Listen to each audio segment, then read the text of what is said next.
Assalamualaikum warahmatullahi wabarakatuh. Perkenalkan, nama saya Yudika Duprestia dari kelas B dengan NIM B101119171. Di sini saya akan mempresentasikan materi tentang ekonomi pembangunan. Yang pertama yaitu dualisme dalam pembangunan.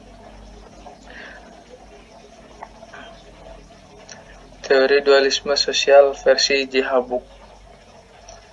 Pada tahun 1953, J. Habuk mengeluarkan teori tentang Economic Policy of Dualism Society atau dualisme sosial. Di sini dualisme adalah suatu bentrokan sistem sosial yang diimpor dengan sistem sosial asli yang jenisnya berbeda. Seringkali sistem sosial yang diimpor merupakan sistem kapitalis yang tinggi. Bentuk yang sering ditemukan dari dualisme sosial adalah di mana sistem kapitalis barat yang diimpor merupakan penetrasi ke dalam masyarakat agraris atau prakapitalis, dan di mana sistem sosial yang asli tetap dapat bertahan dan tidak dapat mengadopsi prinsip-prinsip kapitalis dalam praktek. Di sini bisa kita lihat ciri-ciri masyarakat kapitalistik, yaitu menomorsatukan kepentingan pribadi dalam perdagangan dan industri. Yang kedua, modal sebagai basis. Yang ketiga, keuntungan sebagai tujuan utama. Jadi, ciri-ciri masyarakat kapitalis seperti itu.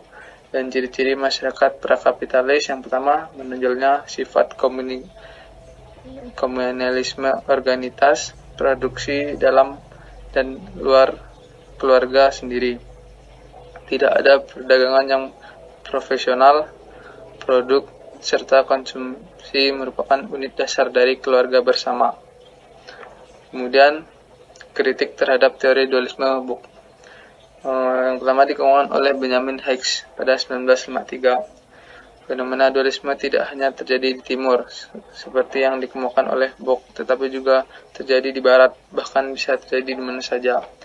Beberapa fenomena yang diasosiasikan oleh Habuk sebagai masyarakat dualistik dapat diterapkan dengan memusatkan oleh teori ekonomi konvensional dengan tidak memerlukan teori dualisme atau khusus. Proporsi Habuk mengenai tindakan mempunyai sektor pertanian tradisional bersaing dengan perkebunan telah disangkal dengan fakta bahwa para perkebunan kecil yang menanam karet ternyata berhasil dalam usahanya selama masa depresiasi.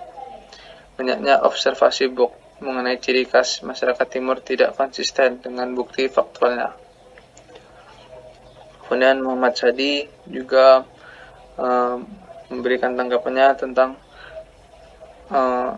teori Habuk, yaitu tema sentral yang seharusnya diangkat ialah akulturasi dan adaptasi dalam proses pembangunan sebagai konseksual industrial dalam introduksi budaya kota.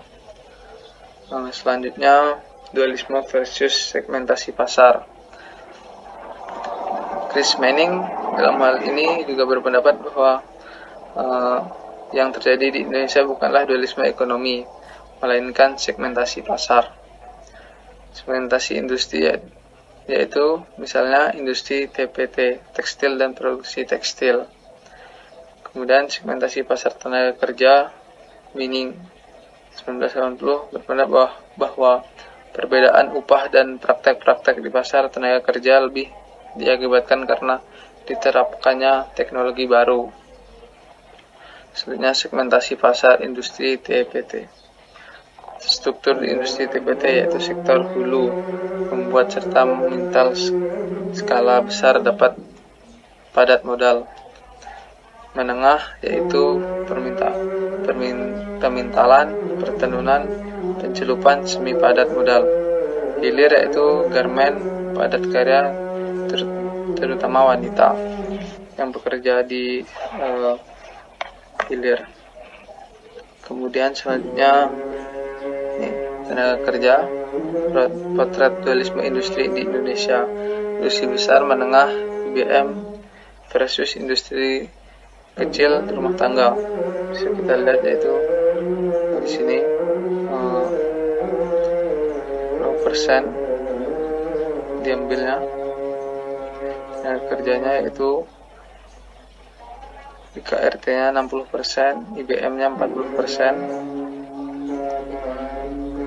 IBM-nya 1%, unit usahanya, dan industri kecil rumah tangga yaitu 99%, nilai outputnya yaitu industri kecil rumah tangga 9%, dan IBM-nya 91%. Selanjutnya, segmentasi keuangan. Sektor modern lebih memiliki akses ke lembagaan keuangan dan mudah memperoleh modal yang lebih besar dengan bunga yang rendah daripada sektor tradisional.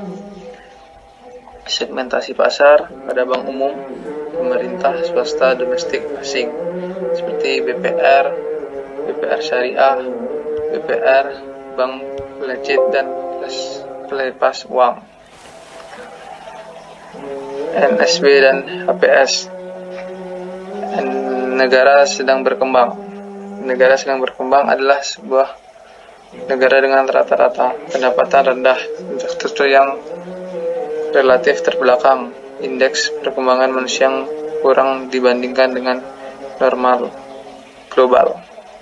HPS atau High Performance Asian Economic adalah negara-negara di Asia yang memiliki tingkat pertumbuhan tinggi, terdiri dari Jepang, Singapura, Hong Kong, Korea, Taiwan, Thailand, Malaysia, dan Indonesia.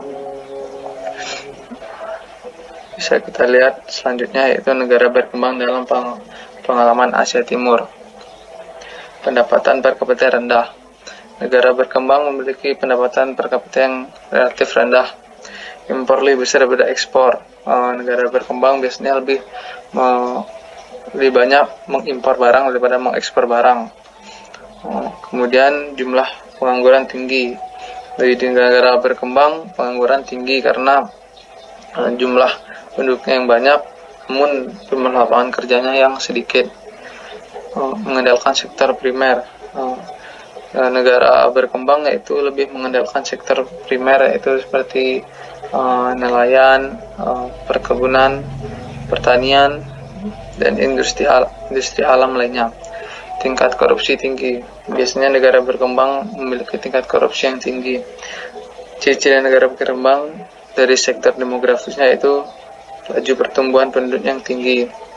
Lebih tinggi laju pertumbuhan daripada laju kematian pada negara berkembang. Tingkat pendidikan rendah. Kebanyakan negara berkembang lebih memilih bekerja daripada menyelesaikan pendidikannya, karena mereka lebih ingin cepat mencari uang daripada mencari ilmu. Penguasaan iptek minim. Banyak negara berkembang masih belum bisa menguasai tenaga atau alat teknologi yang canggih, karena mereka negara berkembang banyak bekerja jadi buruh kasar. Ciri-ciri negara HPAS.